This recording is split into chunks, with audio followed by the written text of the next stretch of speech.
Is there any significance in folding a prayer mat so Shaytan does not pray on it? Or if it is already folded, do we have to unfold it to pray on it? First of all, in Islam, we do not have the concept of prayer mat. And people are shocked now. Wow, wow. All of our lives we are using prayer mat. Is this something out of Islam? It says there is no concept of prayer mat. The Prophet ﷺ stated in a hadith, وَجُعِلَتِ الْأَرْضُ لِي مَسْجِدًا وَطَهُورًا. And Allah Azza wa Jal has made the earth for me a place or a means of purification and a place of prayer. So anywhere you want, you can simply sit and or stand, that is, and pray. There's no problem in that, none whatsoever.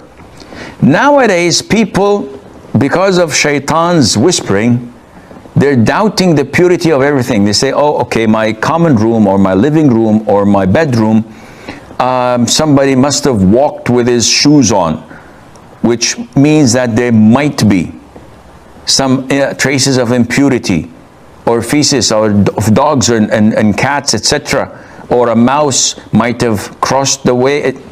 What are these things? Do you have any certainty that there is an impurity? The answer is no. Then the default, that is pure and halal for you to pray. But people don't listen. So they insist that whenever they want to pray, they put in front of them this prayer mat. And they decorate it with the picture of a Kaaba, so that when you look at it, you think of the Kaaba. And they've added to it, half of it, the Masjid of Medina. So you have Medina and Kaaba. And who knows, maybe on the third half of it, or the third part of it, they would put the Masjid al-Aqsa. And what is this? This is not related to Islam. Hypothetically speaking, no problem. I would not say that it's haram or your prayer is invalid. Go ahead and do it. Now, what is the concept of folding it?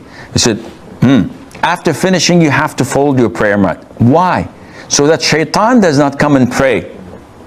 Excuse me? Does Shaytan pray?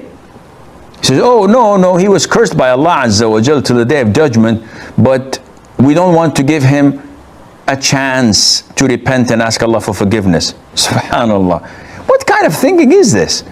Let him pray if he wants to pray. Sometimes when you leave the Quran open, the elders come and say, close the Quran. Why? Said, so Shaitan does not come and read in it. And you think Shaitan would have the audacity to come and read, or he's interested in reading? He's got a mission and a vision. He doesn't want to pray. He doesn't want to ask Allah for forgiveness. He knows that he's doomed till the day of judgment, and his mission in life is to pull with him to hellfire as many as he can. So what are you talking about? All of these things are nonsense. Closing the Quran so that the Shaitan would not read, folding the prayer mat so that the Shaitan would not pray. All of this is baseless nonsense. It has no credibility, none whatsoever. As for unfolding it when you want to pray, excuse me. If you want to pray, how are you going to pray when it's folded? So you have to unfold it and pray on it. So this question has no place here, and Allah knows best.